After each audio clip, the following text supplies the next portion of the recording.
Hi കൂട്ടുകാർ, അസ്സലാമു അലൈക്കും വറഹ്മത്തുള്ളാഹി തആല വബറകാതുഹു. 6ാം ക്ലാസ് തസ്കിയത്തുൽ ബിൽദാനും തജ്വീദുൽ ഖുർആനും, ഈ രണ്ട് എക്സാമും കൂടി ഒരുമിച്ചാണ് നിങ്ങൾക്ക് വരിക. അപ്പോൾ നമുക്ക് അതിൻ്റെ ഒരു മോഡൽ ക്വസ്റ്റ്യനാണ് ഇന്ന് നമ്മളിവിടെ ചെയ്യാൻ പോകുന്നത്. അപ്പോൾ ഞാൻ പ്രിൻ്റ് എടുത്തതിൽ ഞാനിവിടെ ക്ലാസ്സിന് വരുന്ന കുട്ടിയെ കൊണ്ട് എക്സാം ചെയ്തതാണ്. അപ്പോൾ അതിൻ്റെ എക്സ്ട്രാ പ്രിൻ്റ് ഞാൻ വെച്ചത് കാണുന്നില്ല. അപ്പോൾ അതുകൊണ്ടാണ് ഞാൻ ഇന്ന് ഇതിൽ തന്നെ ചെയ്യുന്നത്. അപ്പോൾ നമുക്ക് ക്ലാസ്സിലേക്ക് കടക്കാം. അപ്പോൾ എന്താണ്, ഇപ്പോൾ ഇതിലെ മാർക്ക് ഞങ്ങൾക്ക് കാണിച്ചു തരട്ടെ. ഇതാ കണ്ടില്ലേ? അപ്പോൾ ഇതുപോലെ എല്ലാവരും നന്നായിട്ട് ഫുൾ മാർക്ക് വാങ്ങണം, നന്നായിട്ട് പഠിക്കുക. അപ്പോൾ നമുക്ക് ഇന്നത്തെ വീഡിയോയിലേക്ക് കടക്കാം. ബിസ്മില്ലാഹിർ റഹ്മാനിർ റഹീം. ഒന്നാമത്തെ ചോദ്യം എന്താ വരുന്നത്? അഷൈഖ് അഹമ്മദ് റിഫായി റളിയല്ലാഹു അൻഹു ജനിച്ച സ്ഥലം എവിടെയാണ്? ഇറാഖിലാണ്. പ്രസിദ്ധരായ 4 കുത്തുബുകളിൽപ്പെട്ട ആളാകുന്നു റിഫായി. ഇറാഖിൽ ജനിച്ച അദ്ദേഹം അറിവ് അന്വേഷണത്തിനും ആരാധനാ പ്രിയത്തിലുമായി വളർന്നു. മനസ്സിലാക്കുക, ഇറാഖിലാണ്. അടുത്തത്, ഇഹലോകത്ത് എല്ലാവർക്കും ഗുണം ചെയ്യുന്നവൻ. എന്താണ്? റഹ്മാന്. നമ്മൾ തസ്കിയയിലെ 1ാമത്തെ പാഠം വരുന്നുണ്ട്, ഫാത്തിഹയെ കുറിച്ചിട്ട്. അപ്പം അതിൽ അതിൻ്റെ തഫ്സീറുകൾ പറയുന്നുണ്ട്. അപ്പം അത് നന്നായി മനസ്സിലാക്കുക. അപ്പോഴാണ് നമുക്ക് ഇതുപോലെ വന്നാൽ എഴുതാൻ കഴിയുള്ളൂ. റഹ്മാൻ എന്നാൽ ഇഹലോകത്ത് എല്ലാവർക്കും കരുണ ചെയ്യുന്നവൻ. റഹീം, റഹീം എന്നാൽ സത്യവിശ്വാസികൾക്ക് പരലോകത്ത് പ്രത്യേകം കരുണ ചെയ്യുന്നവൻ. പിന്നെന്താണ്? അലമീൻ. അലമീൻ എന്ന് പറഞ്ഞാൽ എന്താണ്? അലമീൻ ലോകരക്ഷിതാവായ, നമ്മൾ പഠിച്ചിട്ടുണ്ട്, മനസ്സിലാക്കുക. അല്ലത് അടുത്തത്, ഫാത്തിഹയ്ക്കു ശേഷം ആമീൻ പറയൽ. എന്താണ്? ഫാത്തിഹയ്ക്ക് ശേഷം ആമീൻ പറയൽ സുന്നത്താണ്. നമ്മൾ പഠിച്ചിട്ടുണ്ട്, ഫാത്തിഹയുടെ മുമ്പ് ഔദ് ഓതലും ശേഷം ആമീൻ പറയലും സുന്നത്താണ്. അത് രണ്ടും ഖുർആനിൽ പെട്ടതല്ല. എന്നാൽ ബിസ്മി ഖുർആനിൽ പെട്ടതും ഫാത്തിഹയിലെ ഒരു ആയത്തുമാണ്. മനസ്സിലാക്കുക. അടുത്തത് എന്താണ്? ഹബലുന്നൂർ സ്ഥിതി ചെയ്യുന്നത്. ഹബലുന്നൂർ സ്ഥിതി ചെയ്യുന്നത് മക്കയിലാണ്. മക്കയിലാണ് ഹബലുന്നൂർ.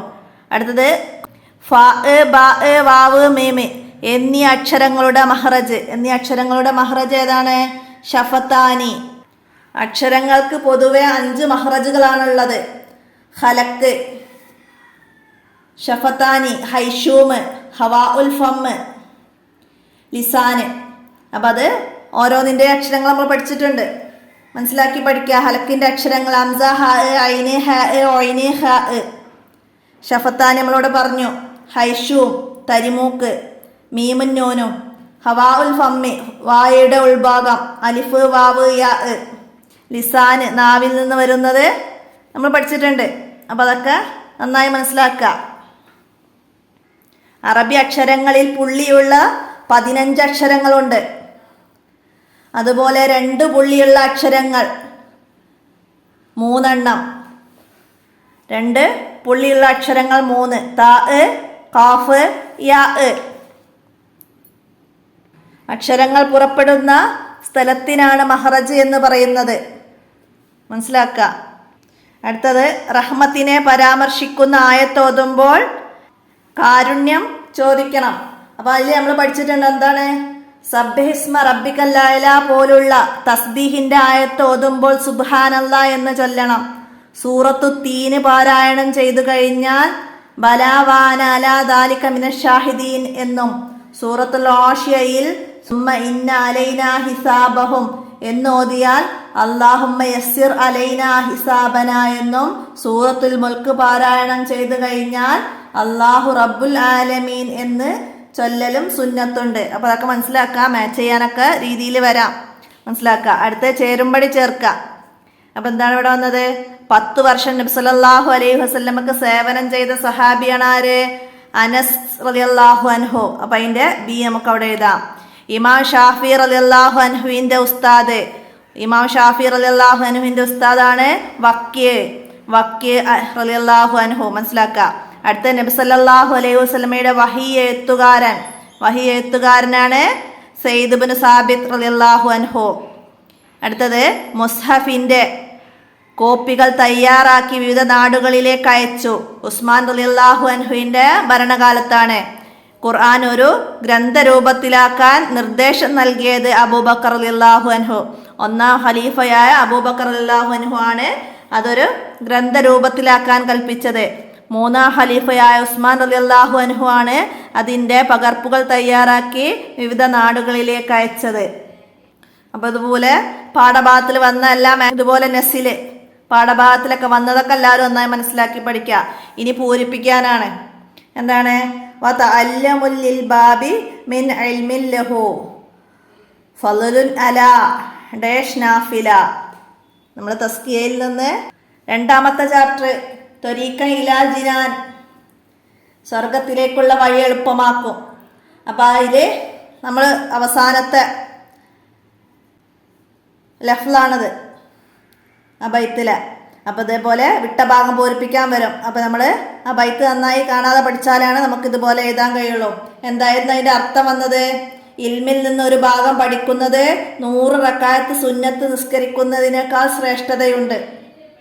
ഇൽമിൽ നിന്ന് ഒരു ഭാഗം പഠിക്കുന്നത് 100 റക്അത്ത് നിസ്കരിക്കുന്നതിനേക്കാൾ ശ്രേഷ്ഠതയുണ്ട്. ഒരാൾ ഇൽമിൻ്റെ വഴിയിൽ പ്രവേശിച്ചാൽ സ്വർഗത്തിലേക്കുള്ള വഴി അവൻ എളുപ്പമാക്കും. തീർച്ചയായും അള്ളാഹുവും ആകാശഭൂമിയിലുള്ള സകല വസ്തുക്കളും മത്സ്യവും ഭൂമിയിലെ ഉറുമ്പ് വരെ അവന് പൊറുക്കലിനെ തേടും. മനസ്സിലാക്കുക. അപ്പം അത് ഇതുപോലെ നന്നായി മനസ്സിലാക്കി പഠിക്കുക. അടുത്തത് കാലല്ലാഹു. എന്താണ്? അല്ലാഹു തആല പറഞ്ഞു അൽ വാലിദു ഡാഷ് ജന്നത്തുൻ. എന്താണ്? അൽ വാലിദു ഔസത്തുൽ അബ്വാബിൽ ജന്ന. മാതാപിതാക്കൾ സ്വർഗത്തിന്റെ കവാടമാണ്.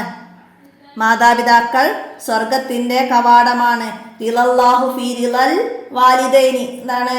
മാതാപിതാക്കളുടെ തൃപ്തിയിലാണ് അള്ളാഹുവിൻ്റെ തൃപ്തി. മനസ്സിലാക്കുക. അതുപോലെ വിട്ട ഭാഗം പൂരിപ്പിക്കാൻ വരും, സാർ എഴുതാൻ വരും, പഠിക്കുക. റഹിമക്കല്ലാഹു കമാ റബ്ബൈതനി സഗീറ. എന്താണ്? ചെറുപ്പത്തിൽ എനിക്ക് കരുണ ചെയ്തതുപോലെ അള്ളാഹുവെ നീ അവർക്ക് കരുണ ചെയ്യണമേ. അതൊക്കെയാണ് അത് പറയുന്നത്. മനസ്സിലാക്കി പഠിക്കുക. യഹിയൽ ബർക്കമി റളിയല്ലാഹു അൻഹുവിൻ്റെ മകൻ ആരാണ്? ഫളൽ ഇബ്നു യഹിയ. അടുത്തത് അഷൈഖ് അഹമ്മദ് റിഫായി റളിയല്ലാഹു അൻഹു ഷാഫി മദ്ഹബ് സ്വീകരിച്ചു അറിവ് നേടി.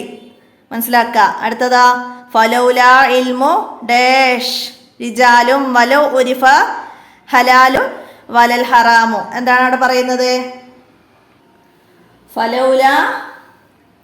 ഫലൗലാ ഇൽമു മാ സഇദത്ത് റിജാലുൻ.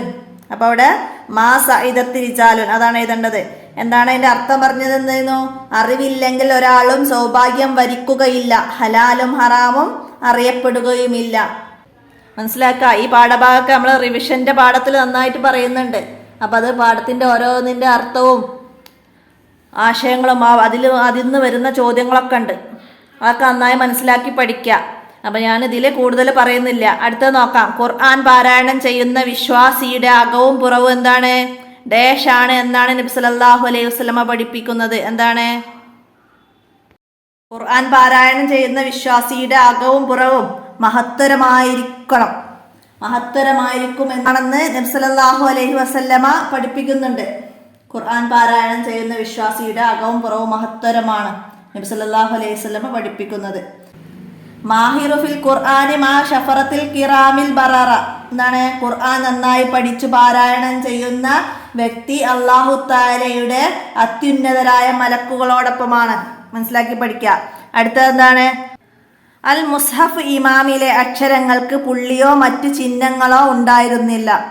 എന്താണ് അൽ മുസ്ഹഫുൽ ഇമാം? എന്തായിരുന്നു? അൽ മുസ്ഹഫുൽ ഇമാം എന്നറിയപ്പെടുന്ന ഈ കോപ്പിയിൽ അക്ഷരങ്ങൾക്ക് പുള്ളിയോ മറ്റു ചിഹ്നങ്ങളോ ഉണ്ടായിരുന്നില്ല. അക്ഷരങ്ങളുടെ രൂപമോ ചിഹ്നങ്ങളോ അല്ല റസ്മുൽ ഉസ്മാനി. സാധാരണ അറബി എഴുത്തിന്റെ നിയമങ്ങൾക്ക് വ്യത്യസ്തമായി 6 പ്രത്യേക നിയമങ്ങൾ മേലിച്ച എഴുത്തുരൂപമാണത് റസ്മുൽ ഉസ്മാനി. അപ്പോൾ അൽ മുസ്ഹഫുൽ ഇമാമി എന്താണ്? അൽ മുസ്ഹഫുൽ ഇമാമി എന്നറിയപ്പെടുന്നു. എന്താണ്? ഈ അക്ഷരങ്ങൾക്ക് പുള്ളിയോ ചിഹ്നങ്ങളോ ഉണ്ടായിരുന്നില്ല. അക്ഷരങ്ങളുടെ രൂപങ്ങളോ ചിഹ്നങ്ങളോ അല്ല റസ്മുൽ ഉസ്മാനി. സാധാരണ അറബി എഴുത്തിന്റെ നിയമങ്ങൾക്ക് വ്യത്യസ്തമായി ഒരു പ്രത്യേക നിയമങ്ങൾ മേളിച്ച എഴുത്ത് രൂപമാണത്. അതിന്റെ എഴുത്ത് രീതിയാണ് റസ്മുൽ ഉസ്മാനി. ആ രീതിയിൽ 12,000 സഹാബിമാരുടെ സാന്നിധ്യത്തിൽ ഏകകണ്ഠമായ തീരുമാനത്തിലാണ് മുസഫ് എഴുതി തയ്യാർ ചെയ്തത്. ആ എഴുത്ത് രീതിയാണ് റസ്മുൽ ഉസ്മാനി. ഇതിന് നേതൃത്വം കൊടുത്തത് സെയ്ദ് ബിൻ സാബിത്ത് റളിയല്ലാഹു അൻഹു, അബ്ദുല്ലാഹി ബിൻ സുബൈർ റളിയല്ലാഹു അൻഹു, സഈദ് ബിൻ ആസിം റളിയല്ലാഹു അൻഹു, അബ്ദുറഹ്മാൻ ബിൻ ഹാരിസ് റളിയല്ലാഹു അൻഹു എന്നീ സഹാബികളാണ്. ഉസ്മാൻ റളിയല്ലാഹു അൻഹുവിന്റെ ഭരണകാലത്താണ് ഇസ്ലാം കൂടുതൽ പ്രചാരം നേടിയത്. അപ്പോൾ ഇസ്ലാമിന്റെ ഭരണകൂടത്തിന്റെ വ്യാപ്തി വർദ്ധിക്കുകയും ചെയ്തു. അപ്പോഴാണ് മുസഫിന്റെ കോപ്പികൾ തയ്യാറാക്കി വിവിധ നാടുകളിലേക്ക് അയച്ചത്. മനസ്സിലാക്കാം. അടുത്ത എന്താണ്? ഒറ്റ വാക്കിൽ ഉത്തരം എഴുതാനാണ്. ഷെയ്ഖ് റിഫായി റളിയല്ലാഹു അൻഹു വഫാത്തായ ഹിജ്റ വർഷം എത്രയിലാണ് വഫാത്തായത്? ഷെയ്ഖ് റിഫായി റളിയല്ലാഹു അൻഹു ഹിജ്റ 578 വഫാത്തായി. മനസ്സിലാക്കുക. അടുത്ത എന്താണ്? യഹിയൽ ബർക്കമിയ റളിയല്ലാഹു അൻഹു എന്ന മഹാനോടൊപ്പം തടവിലാക്കപ്പെട്ട അദ്ദേഹത്തിന്റെ മകന് ആരായിരുന്നു? ഫളൽ ഇബ്നു യഹിയ. നമ്മൾ നേരത്തെ പറഞ്ഞിരുന്നു. അടുത്ത മറാമുൻ എന്ന വാക്കിന്റെ അർത്ഥം എന്ത്? മറാമുൻ എന്ന വാക്കിന്റെ അർത്ഥം ഉദ്ദേശം എന്നാണ്. രണ്ടാമത്തെ പാഠത്തു നിന്നാണ് ഇത് വന്നത്. അപ്പോൾ അതൊക്കെ മനസ്സിലാക്കി പഠിക്കണം. എല്ലാ പാഠത്തു നിന്നും വരുന്ന തദ്രിബാത്തിൽ വരുന്ന മീനിങ്സ് ഒക്കെ മനസ്സിലാക്കി പഠിക്കുക. അടുത്ത ഖുർആൻ പാരായണം ചെയ്യുന്ന മുഅ്മിനിന്റെ ഉപമ. ഖുർആൻ പാരായണം ചെയ്യുന്ന മുഅ്മിനിന്റെ ഉപമ എന്താണ്? മധുര നാരങ്ങയോടാണ് ഖുർആൻ പാരായണം ചെയ്യുന്ന മുഅ്മിനിനെ ഉപമിച്ചത്. ഖുർആൻ പാരായണം ചെയ്യുന്ന സത്യവിശ്വാസിയെ നബി സല്ലല്ലാഹു അലൈഹി വസല്ലമ മധുര നാരങ്ങയോടാണ് ഉപമിച്ചത്. ഇതിന് നല്ല വാസനയും നല്ല മധുരവുമുണ്ട്. മനസ്സിലാക്കുക. എന്നാൽ ഖുർആൻ പാരായണം ചെയ്യാത്ത സത്യവിശ്വാസിയെ നബി സല്ലല്ലാഹു അലൈഹി വസല്ലമ കാരക്കയോടാണ് ഉപമിച്ചത്. അതിന് മധുരമുണ്ടെങ്കിലും സുഗന്ധമില്ല. മനസ്സിലാക്കുക. അടുത്തത് ഖുർആനിലെ തിലാവത്തിന്റെ സുജൂദുകൾ ആയത്തുകൾ എത്ര ആയത്തിലാണ് തിലാവത്തിന്റെ ആയത്തുകൾ ഉള്ളത്? അതായത് സുജൂദിന്റെ സജദയുടെ ആയത്ത് ഓതിയ സുജൂദ് ചെയ്യുക എന്ന് പറഞ്ഞില്ലേ, അതുപോലെ അതാണ് തിലാവത്തിന്റെ ആയത്തുകൾ എന്ന് പറഞ്ഞത്. 14 സ്ഥലങ്ങളിലാണ്. അപ്പം അത് മനസ്സിലാക്കുക. 14 സ്ഥലങ്ങളിലാണ് ആ സുജൂദ് ഉള്ളത്. മനസ്സിലാക്കുക. തിലാവത്തിന്റെ സുജൂദുകളുള്ള ആയത്ത് 14 സ്ഥലങ്ങളിലാണ് വരുന്നത്. ഖുർആൻ തർത്തീലായി പാരായണം ചെയ്യണം. ഹദറിനേക്കാളും തദ്വീറിനേക്കാളും പുണ്യം ലഭിക്കുക തർത്തീലായി പാരായണം ചെയ്യുമ്പോഴാണ്. മനസ്സിലാക്കി പഠിക്കുക. കിബിലക്ക് അഭിമുഖമായിരുന്ന് നല്ല വസ്ത്രം ധരിച്ച് ബഹുമാനത്തോടെ മുസ്ഹഫ് പിടിച്ച് എല്ലാ അദബുകളും പാലിച്ചാണ് ഖുർആൻ ഓതേണ്ടത്. മനസ്സിലാക്കി പഠിക്കുക. അടുത്ത അലിഫ്, വാവ്, യാ എന്നീ അക്ഷരങ്ങളുള്ള മഹ്റജ് ഏത്? എന്താ? ഹവാഉൽ ഫമി വായയുടെ ഉൾഭാഗം. അലിഫ്, വാവ്, യാ. മനസ്സിലാക്കുക. ഇനി ഒറ്റ വാചകത്തിൽ ഉത്തരം എഴുതണം. ഉമർ റളിയല്ലാഹു അൻഹു നബി സല്ലല്ലാഹു അലൈഹി വസല്ലമയുടെ വീട്ടിൽ കണ്ട ദുഃഖിക്കുന്ന ദൃശ്യം എന്തായിരുന്നു?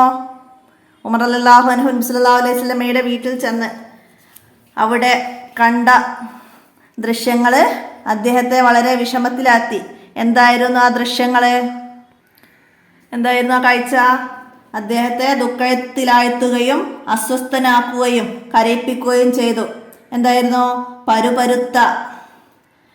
പരുപരുത്ത ഒരു ഈന്തപ്പനയോല കൊണ്ട് മനഞ്ഞുണ്ടാക്കിയ ഒരു പാഴയിൽ തിരുദൂതർ കിടക്കുന്നത് കണ്ടാണ് ഉമർ റളിയല്ലാഹു അൻഹു ദുഃഖത്തിലാഴ്ത്തിയത്. മനസ്സിലാക്കുക. അടുത്തത് യാത്ര കഴിഞ്ഞ് തിരിച്ചെത്തുമ്പോൾ ഷെയ്ഖ് റിഫായി റളിയല്ലാഹു അൻഹുവിന്റെ പതിവ് എന്തായിരുന്നു? അദ്ദേഹം യാത്രയിൽ നിന്ന് തിരിച്ചു വരുമ്പോൾ നാടിനോടടുത്തെത്തിയാൽ വിറക് ശേഖരിക്കുകയും അത് തലയിൽ ചുമന്ന് കൊണ്ടുവരികയും ചെയ്യുമായിരുന്നു. നാടിനോടടുത്തെത്തിയാൽ വിറക് ശേഖരിക്കുകയും അത് തലയിൽ ചുമന്ന് കൊണ്ടുവരികയും ചെയ്യുമായിരുന്നു. അദ്ദേഹത്തിന്റെ സഹപ്രവർത്തകർ മുഴുവനും ഇങ്ങനെ ചെയ്യുമായിരുന്നു.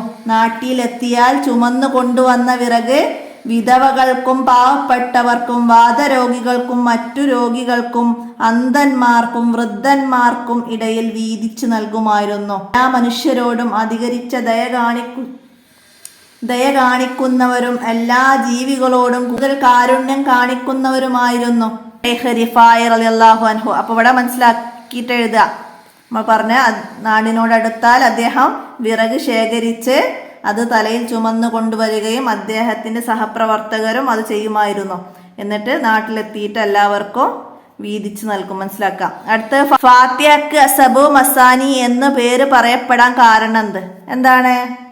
ഫാത്തിഹക്ക് അസബുൽ മസാനി എന്ന് പേര് വരാൻ കാരണം ആവർത്തിച്ചോതപ്പെടുന്ന 7 സൂക്തങ്ങൾ എന്നാണ് ഇതിനർത്ഥം. ആവർത്തിച്ചോതപ്പെടുന്ന 7 സൂക്തങ്ങൾ എന്നാണ് ഇതിനർത്ഥം. എല്ലാ നിസ്കാരത്തിലും ആവർത്തിച്ച് പാരായണം ചെയ്യപ്പെടുന്ന സൂറത്തായതുകൊണ്ടാണ് ഈ പേര് ലഭിച്ചത്. അപ്പൊ നമുക്കിവിടെ എന്ത് എഴുതാം? എല്ലാ നിസ്കാരത്തിലും ആവർത്തിച്ചോതപ്പെടുന്ന സൂറത്തായതുകൊണ്ടാണ് ഫാത്തിഹക്ക് അസ്സബുൽ മസാനി എന്ന് പേര് ലഭിക്കാൻ കാരണം. മനസ്സിലാക്കുക. അടുത്തത് എന്താണ്? റഅയ്തുൽ ഇൽമ സാഹിബുഹു കരീം വലോ വലദതുഹു അബാഉൽ ലിആമുൻ. സാരമെഴുതണം. എന്താണ്? നീചന്മാരായ മാതാപിതാക്കളാൽ ജന്മം നൽകിയവർ ആണെങ്കിലും അറിവുള്ള ആളുകളെ മാന്യന്മാരായിട്ടാണ് ഞാൻ കാണുന്നത്. അപ്പൊ അതാണ് അതിൻ്റെത്. അപ്പൊ അതിലെ മറ്റായത്തുകളും മറ്റ് വരികളൊക്കെ അതുപോലെ വരാം. മനസ്സിലാക്കി പഠിക്കുക. അടുത്തത് എന്താണ്? നബി സല്ലല്ലാഹു അലൈഹി വസല്ലമയുടെ സംസാരം, ദേഷ്യം, ചിരി എന്നിവ എങ്ങനെയായിരുന്നു? നബി സല്ലല്ലാഹു അലൈഹി വസല്ലമ ആവശ്യത്തിന് മാത്രമേ സംസാരിക്കാറുണ്ടായിരുന്നുള്ളൂ. ആവശ്യത്തിനല്ലാതെ സംസാരിക്കാത്തവരായിരുന്നു. അള്ളാഹുവിൻ്റെ കാര്യത്തിനല്ലാതെ ദേഷ്യപ്പെടാറില്ല. പൊട്ടിച്ചിരിയും ഇല്ല, പുഞ്ചിരി മാത്രം. അപ്പൊ നമുക്ക് എന്ത് എഴുതാം അവിടെ? നബി സല്ലല്ലാഹു അലൈഹി വസല്ലമയുടെ സംസാരം, ആവശ്യത്തിന് മാത്രമേ സംസാരിക്കൂ. ദേഷ്യം, അള്ളാഹുവിന് വേണ്ടിയല്ലാതെ ദേഷ്യപ്പെടാറില്ല. ചിരി എങ്ങനെയായിരുന്നു? പൊട്ടിച്ചിരി ഒഴിവാക്കിയിരുന്നു, പുഞ്ചിരി മാത്രമായിരുന്നു. മനസ്സിലാക്കുക. അപ്പൊ നന്നായി പഠിക്കുക ആ ഭാഗം. സ്വഹാബികൾക്ക് നേരെ കാൽ നീട്ടാറില്ല, അധികരിച്ച ലജ്ജയുള്ളവരായിരുന്നു നബി സല്ലല്ലാഹു അലൈഹി വസല്ലമ. എന്താണ്? ഇഹ്ദിന സിറാത്തൽ മുസ്തഖീം. ആശയം എഴുതണം. ഫാത്തിഹയിൽ നിന്നാണ് വന്നത്. എന്താണ് ഇഹ്ദിന സിറാത്തൽ മുസ്തഖീം? ഞങ്ങളെ നേർവഴിയിൽ ഉറപ്പിച്ചു നിർത്തണമേ. ഇഹ്ദിന സിറാത്തൽ മുസ്തഖീം. മനസ്സിലാക്കുക. സജദ തിലാവയിൽ ചൊല്ലേണ്ട ദിക്ർ ഏത്? എന്താണ്? സജദ വജ്ഹിയ ലില്ലദി ഖലഖഹു വസവ്വറഹു വശഖ്ഖ സമഹു വബസറ ബിഹൗലിഹി വഖുവ്വതിഹി ഫതബാറകല്ലാഹു അഹ്സനുൽ ഖാലിഖീൻ. ഇതാണ് സജദ തിലാവയിൽ ചൊല്ലേണ്ട ദിക്ർ. അപ്പം അത് മനസ്സിലാക്കി പഠിക്കുക. അടുത്തത് എന്താണ് റസ്മുൽ ഉസ്മാനി? അക്ഷരങ്ങളുടെ ചിഹ്നങ്ങളോ രൂപമോ അല്ല റസ്മുൽ ഉസ്മാനി. അവ സാധാരണ അറബി എഴുത്തിന്റെ നിയമങ്ങൾക്ക് വ്യത്യസ്തമായി ഒരു പ്രത്യേക നിയമങ്ങൾ മേളിച്ച എഴുത്തുരൂപമാണ്. സാധാരണ അറബി എഴുത്തിന്റെ നിയമങ്ങൾക്ക് വ്യത്യസ്തമായി ഒരു പ്രത്യേക നിയമങ്ങൾ മേളിച്ച എഴുത്തുരൂപമാണ് റസ്മുൽ ഉസ്മാനി. മനസ്സിലാക്കി പഠിക്കുക. നിങ്ങളെ 6ാമത്തെ പാഠം, തജ്വീദിലെ 6ാമത്തെ പാഠത്തിൽ. അപ്പോൾ നന്നായി പഠിക്കുക. അൽ റസ്മുൽ ഉസ്മാനി 5 വരിയിൽ കുറയാതെ എഴുതാൻ വന്നാൽ നമുക്ക് ആ പാഠത്തെ കുറിച്ച് എഴുതാൻ കഴിയണം. അപ്പോൾ പാഠഭാഗമൊക്കെ നന്നായി പഠിക്കുക. നമ്മൾ എല്ലാ പാഠങ്ങളും നന്നായിട്ട് തന്നെ റിവിഷൻ ക്ലാസ്സിൽ പറഞ്ഞിട്ടുണ്ട്. അപ്പോൾ അത് ഉപകാരപ്പെടുത്തി കാണുക. അത് ലഭിക്കാത്തവരൊന്ന് കമൻറ്റ് ചെയ്യുക, അല്ലെങ്കിൽ എൻ്റെ മൊബൈൽ നമ്പറിൽ മെസ്സേജ് ചെയ്യുക. അവർക്ക് ഞാൻ ലിങ്കുകൾ അയച്ചു തരാം. എൻ്റെ മൊബൈൽ നമ്പർ 82 89 89 29 85. അപ്പോൾ അത് ഉപകാരപ്പെടുത്തുക. അപ്പോൾ എന്താണ് ഇവിടെ 5 വരി കുറയാതെ ഫളായിലുൽ ഇൽമ്, ഇൽമിനെ കുറിച്ചിട്ട് 5 വരിയിൽ കുറയാതെ എഴുതണം. 2ാമത്തെ പാഠം ത്വരീഖും ഇലൽ ജിനാന്. അപ്പം അതിൽ ബൈത്താണ്. അതിൽ നമ്മൾ പറയുന്നുണ്ട് പാഠഭാഗത്തിൽ. അപ്പോൾ അത് നന്നായി പഠിക്കുക. അപ്പോൾ അതിൻ്റെ തദ്രിഭാഗത്തിൽ തന്നെ അങ്ങനെ ഒരു തഹസീസ് വന്നിട്ടുണ്ട് നിങ്ങൾക്ക്, ഫളായിലുൽ ഇൽമ എന്ന്. അപ്പോൾ അത് ആ പാഠത്തെ ആസ്പദമാക്കിയിട്ട് നമുക്കിതുപോലെ 10 വരിയിൽ കുറയാതെ എഴുതാൻ കഴിയണം, മനസ്സിലാക്കുക. പിന്നെ ജംഉൽ ഖുർആൻ തജ്വീദ് എന്നാണ്. അപ്പോൾ ഇതുപോലെ 2 വിഷയത്തിൽ നിന്ന് ഓരോന്നാണ് വരിക. അപ്പോൾ ഏതൊക്കെയാണ് ഓരോ പാഠത്തെ ആസ്പദമാക്കിയിട്ടും അതിൻ്റെ തദ്രിഭാഗത്തിൽ ഉള്ള തഹസീസിലുള്ളത് നന്നായി പഠിക്കുക. അപ്പോൾ ജംഉൽ ഖുർആനെ കുറിച്ചിട്ടൊക്കെ നമ്മൾ മുമ്പ് വീഡിയോയിൽ പറഞ്ഞതാണ്. ജംഉൽ ഖുർആൻ എന്താണ്? തജ്വീദിലെ 6ാമത്തെ പാഠം ഹുവല്ലാഹു ഖൈർ എന്ന. അപ്പം അതിലാണ് നമ്മൾ ഖുർആന് ക്രോഡീകരിക്കപ്പെട്ടതൊക്കെ. അപ്പോൾ അത് നേരത്തെ നമ്മൾ പറഞ്ഞിട്ടുണ്ട്. അപ്പോൾ അതൊക്കെ നന്നായി മനസ്സിലാക്കി, ആ പാഠം നന്നായി മനസ്സിലാക്കി ഇതുപോലെ 5 വരിയിൽ കുറയാതെ എഴുതാൻ കഴിയുന്ന രീതിയിൽ നന്നായി മനസ്സിലാക്കി പഠിക്കുക. പിന്നെ മഹ്റജുകളെ കുറിച്ചിട്ട് എഴുതാൻ വരാം, അത് പഠിക്കുക. ഹലക്ക്, ഷഫത്ത്, ഹൈഷൂമ്, ഹവാ ഉൽ ഫമി, അതൊക്കെ നന്നായി പഠിക്കുക. പിന്നെ ഖുർആൻ അവതരണത്തിൻ്റെ ആരംഭം, സബബുൻ നുസുല്, അൽ അമീന്, നബി സല്ലല്ലാഹു അലൈഹി വസല്ലമയെ കുറിച്ചിട്ട് 4ാമത്തെ പാഠത്തിൽ അതൊക്കെയാണ് വരുന്നത്. അപ്പോൾ അതൊക്കെ മനസ്സിലാക്കുക. പിന്നെന്താണ്? ഖുർആൻ പാരായണം സ്വഹീഹാവാനുള്ള റുക്നുകൾ, അതുപോലെ തസ്കിയയിലും എല്ലാ പാഠത്തിലും വരുന്ന തഹസീസിൻ്റെ ഭാഗം. അപ്പോൾ അത് നന്നായി പഠിക്കുക. അവിടെ വരുന്നത് ഓരോ പാഠത്തിലും വരുന്നതുണ്ട്. അപ്പോൾ അതിൽ നന്നായി മനസ്സിലാക്കി പഠിക്കുക. അപ്പോൾ നമ്മൾ മുമ്പ് ചെയ്ത ചോദ്യപേപ്പറൊക്കെ നോക്കിയിട്ട് എല്ലാവരും നന്നായി പഠിക്കുക. ഇത് 2 പാഠഭാഗം കൂടി ഉൾപ്പെടുത്തി വരുന്നത് കൊണ്ട് നമുക്ക് എന്താണ് വരിക, ഏതെന്നാണ് കൂടുതൽ വരിക ഒന്നും പറയാൻ പറ്റില്ല. അപ്പോൾ എല്ലാവരും ഉപകാരപ്പെടുത്തി പഠിക്കുക. ഇന്നത്തെ വീഡിയോ ഇവിടെ അവസാനിപ്പിക്കുകയാണ്. അടുത്ത ചോദ്യപേപ്പറുമായി അടുത്ത വീഡിയോയിൽ കാണാം. അസ്സലാമു അലൈക്കും വറഹ്മത്തുള്ളാഹി വബറകാതുഹു.